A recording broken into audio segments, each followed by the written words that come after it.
terraced treatment basins, which first contain hardwood mulch and are bordered by plantings and vegetable gardens. The nitrogen-rich gray water slowly returns the mulch to compost that can be used on the adjoining plants and vegetables, which also involves the homeowner in the experience of the land they live on, much in the spirit of the original Norris plan.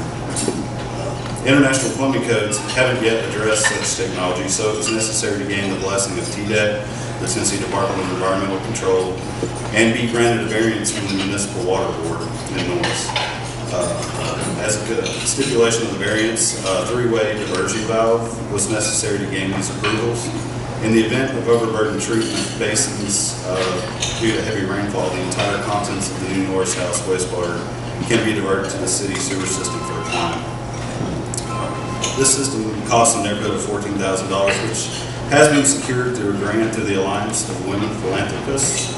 We thank them, as well as McGill Associates, Saunders Pace, McGrew Engineering, and KEB for all the professional guidance and contributions so far in the project.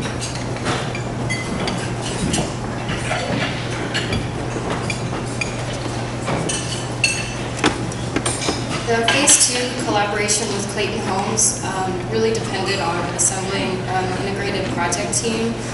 So students from multiple disciplines were brought together to work with engineers and architects at Clayton Homes to really sort of flesh out all the detailed sort of construction drawings and scheduling that are required in building components of the house both on and off site. I'm working on a LEED Platinum home within the context of modular housing posed certain challenges and opportunities, particularly in achieving the maximum materials and resources credits in LEED. Doing so required a close collaboration with people that were involved in the supply chains, sort of immense web of suppliers and manufacturers who feed the Clayton system. And sometimes that was a little bit hard to sort of weed through, but it was very necessary in order to effectively leverage the relationships that existed with Clayton Homes manufacturing partners, while also achieving the aesthetic and environmental and performance requirements that we have for materials in order to get the maximum amount of LEED points in that category. In some cases, we chose to install certain materials on site, including reclaimed oak wood floors, Atlantic siding, cedar siding, and spray foam insulation to achieve the R values we wanted in the roof. And this combination of on and off site built elements really demanded that students be very precise in coordinating their shop drawings, the sequence of construction, and the schedule, and delivery and setup on site with Clayton Homes.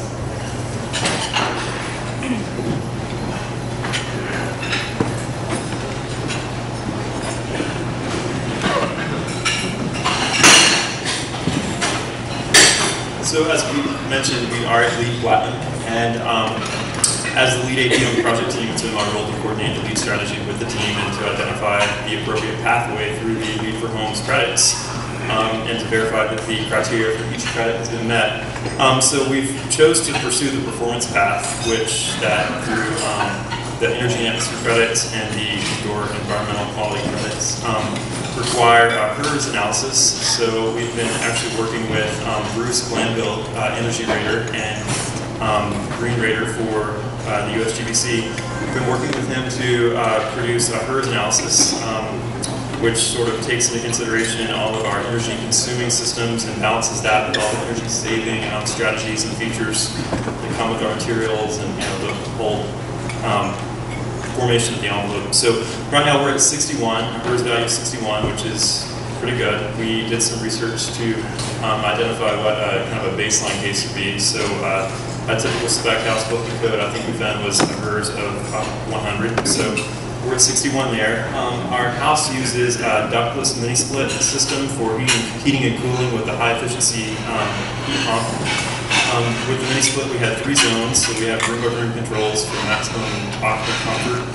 We have a ERV, heat recovery ventilated zone here, April air. we're also using the house as a dormer, and on the roof of the dormer we have a solar hot water panel production, and the actual tank is well, not a tank, it's a tankless electric hot water heater. So the envelope is designed also to utilize daylighting. We have a large skylight that runs along the ridge beam that lets light it, flushes, washes a wall, and we have a lot of white pristine interiors. Our R value of the roof is 47. We're using icing insulation in the roof, and then our R value of the wall is 31. Move on to. So as far as the categories for leading homes, we're doing really well in the sustainable sites area with 18 out of 22 points. We're doing well in energy and atmosphere, and then also materials and resources. I should also say that our home is rather small. It's only 768 square feet. So we have a home size adjustment with LEED since we are a 2-bedroom home. One bedroom, and then we have a flex space that can also be used as a bedroom. So with that home size adjustment, we just have to meet 80 points to achieve platinum. And right now we have achieved 97 points. So we're doing well there. So also some other credit categories that have not been mentioned yet. The location and linkages, we're doing well in that category as well. And that really is set up for, well, because the original Norris master plan allows for access to open space, extensive community resources are all within a half mile of our lot. And then also the fact that we're building on an info lot. So, and then the nature of our project team being an integrated team, all being from different disciplines, we've been meeting really for the past year. We've met extensively, and the group of us all come together, and that we get points as well in ID credits for an integrated project team. So.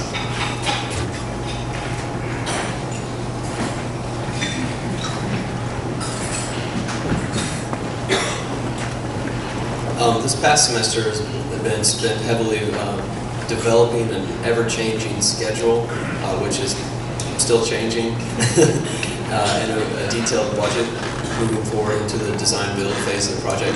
As mentioned earlier, Clean Homes is going to be constructing the shell of the home, but UT students will be constructing a large amount of the interior finishes ourselves, as well as the majority of the exterior finishes and most of the site work. We've been working closely with local and state officials, as Matt mentioned,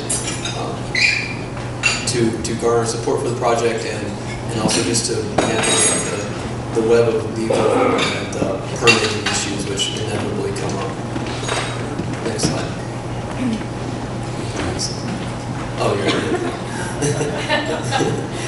This, the design build part that is actually happening now, this past semester we've been working closely with Professor French, constructing a variety of elements that could begin already, and most of which were exterior elements, such as the mechanical enclosure, which you can see here on the right. Both the design and detailing and the construction was done this semester. Stairs, decks, a lot of staining, a cistern enclosure. All the doors are going to be completed by us, as well as we're going to fabricate the steel overhangs, which are going to appear on the house. Right now we're shooting for an August delivery of the project from Clayton. Again, ever-changing schedule, but shooting for August delivery, and students will be working this fall, completing the majority of the interior finishes and exterior finishes, as well as the site work. Shooting for a move-in date early next spring.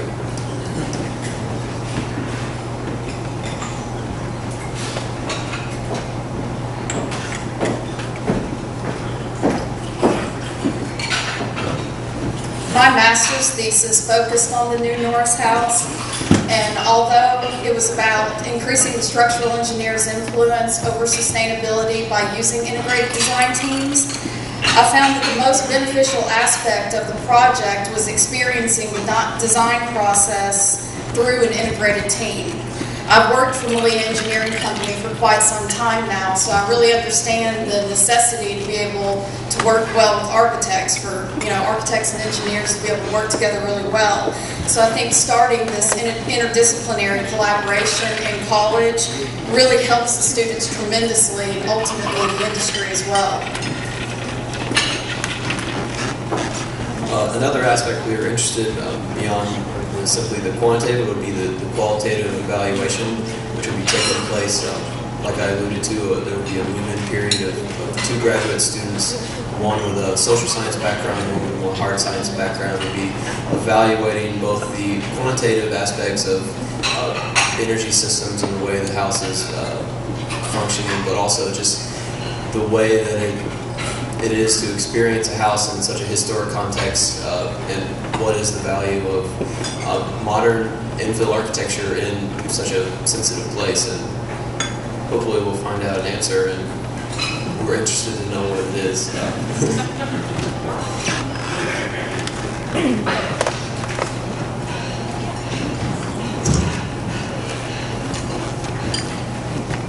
So I just wanted to acknowledge that Professor French and I and Professor Sheldon and many others at the college really benefit from a lot of different professionals helping us throughout the course of the project in lots of ways, be it professional advisement and skill-based trades, but also just the sharing and support of their knowledge and interest in commitment to the project in lots of ways, financial and professional in terms of services. So as we continue to try to expand our design build and research and outreach efforts, one of the things that we're working toward is establishing an actual warehouse to be able to fabricate more and more projects. We do so off-site and are working toward developing a curriculum that can support that, so that we can do it from our college and participating with lots of departments, as we've explained, and then be able to disassemble and reassemble it to the greatest degree possible, but in keeping with very sensitive responses to both climate and physical and cultural sites.